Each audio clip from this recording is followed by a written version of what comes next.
système qu'on a dans la boucle.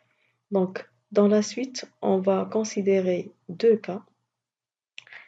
Donc, le premier, on va étudier la performance précision euh, dans le cas, euh, dans le cas de la poursuite, c'est-à-dire en considérant une consigne variable et on va sans considérer les perturbations. Donc, on va considérer P1, P2, P1, P2, ici c'est P2, P2 égale à 0, et YR, la consigne, elle est variable. Deuxième cas, on va considérer c'est-à-dire qu'on est dans le cas de problème de régulation, c'est-à-dire une consigne constante. Et pour simplifier, on va prendre une consigne égale à 0. Et donc, à ce moment-là, la précision, donc, elle va dépendre de P1 et de P2. Et donc, ce qu'on cherche, on cherche à avoir le comportement du système face aux perturbations. Donc, pourquoi je sépare les deux? Pourquoi je me permets de séparer, de considérer ces deux cas? On est dans le cas des systèmes linéaires. Et donc, la première propriété que vérifie un système linéaire, c'est la propriété ou le principe de superposition. Donc, si on est dans les deux cas, c'est-à-dire on est dans le cas de la poursuite avec des perturbations, on n'a qu'à considérer l'expression globale. Donc, euh, là, en fait, je donne quelques définitions. Quand l'entrée est un échelon, la précision ou l'erreur est appelée erreur de position. Et quand l'entrée est une rampe, l'erreur est appelée erreur de vitesse ou de traînage. Quand l'entrée, c'est un signal parabolique, l'erreur, elle est appelée erreur d'accélération.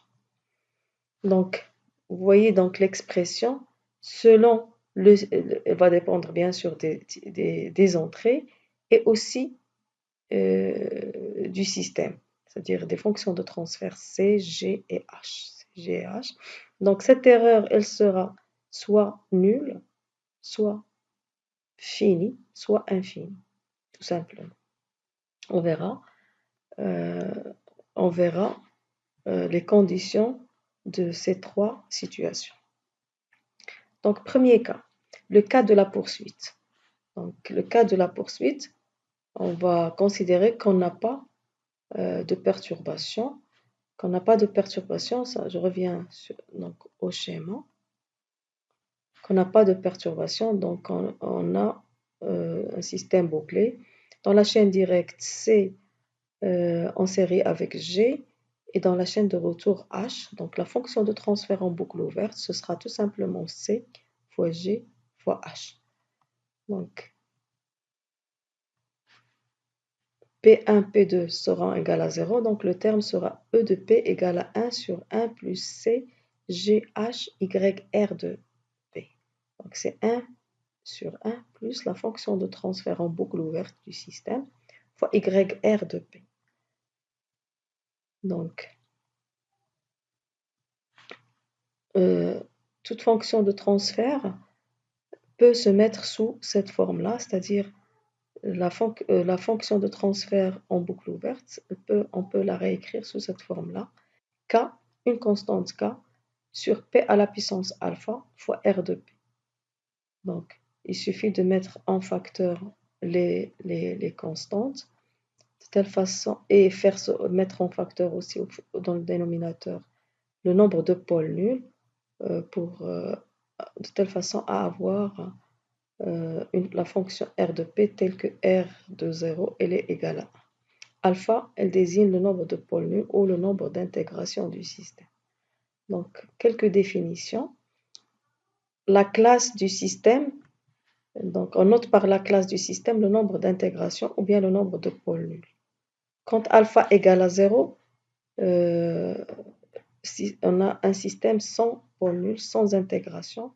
Donc, quand le système est donc alpha égale à 0, Gp à la puissance alpha égale à 1. Donc, CGH de 0 est égal tout simplement à K. C'est la définition elle-même du gain statique. K est appelé gain statique. Quand alpha égale à 1, vérifier CGH de 0, il est égal K sur P fois R de 0, c'est-à-dire K sur 0, donc c'est l'infini. K est alors appelé gain statique. Plutôt K est alors appelé gain en vitesse. Pour K alpha égale à 2, K est appelé gain en accélération. Donc, on va commencer donc, le calcul de l'erreur. Donc, dans un premier temps, on va considérer donc, que la consigne est un échelon. On impose au système bouclé de suivre un échelon.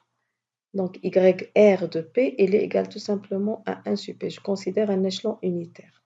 Donc, l'erreur sera E de P sera tout simplement égal à ce terme-là, donc égal à ça, avec, donc je remplace YR égale à 1 sur P. Donc, la limite quand P tend vers 0 de P, E de P sera tout simplement égale à la limite de ce terme-là qui est égal à 1 sur 1 plus Kp à la puissance alpha. Donc, ça va de soi, et cette limite, elle va dépendre de alpha. Donc, on va considérer cas par cas. Premier cas, alpha égale à 0, c'est-à-dire le système en boucle ouverte ne comporte pas de pôle nul, pas d'intégration.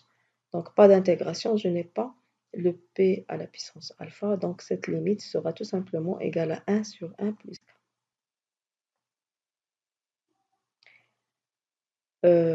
C'est une erreur constante. Deuxième cas, c'est-à-dire P égale à 1, on va avoir P égale à 1 ou plus. P égale à 1, qu'est-ce qu'on va avoir? Donc, on a 1 sur 1 plus K sur P. Quand P tend vers 0, K sur P tend vers l'infini. Et donc, 1 sur l'infini va tendre vers 0.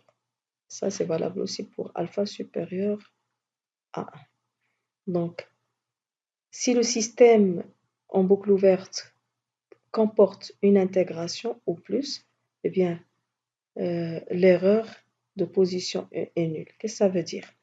On essaie de suivre un échelon. On essaie de la consigne, c'est un échelon. Ben, si le système ne contient pas, c'est-à-dire il n'y a pas de pôle nul, que ce soit dans C ou dans G ou dans H, eh bien notre sortie en régime permanent, elle va tendre vers une valeur finie et il va y avoir un écart entre cette valeur et la consigne de l'ordre de 1 égal à 1 sur 1 plus K. Par contre, si le système en boucle ouverte dans le système en boucle ouverte, il existe une seule intégration, un seul pôle nul ou plus, eh bien, en régime permanent, si on impose donc au système de suivre un échelon, une consigne échelon, eh bien, en régime permanent, la valeur de la sortie en régime permanent sera exactement égale à cet échelon. Ici, c'est 1, on va avoir 1 en régime permanent. La précision sera parfaite.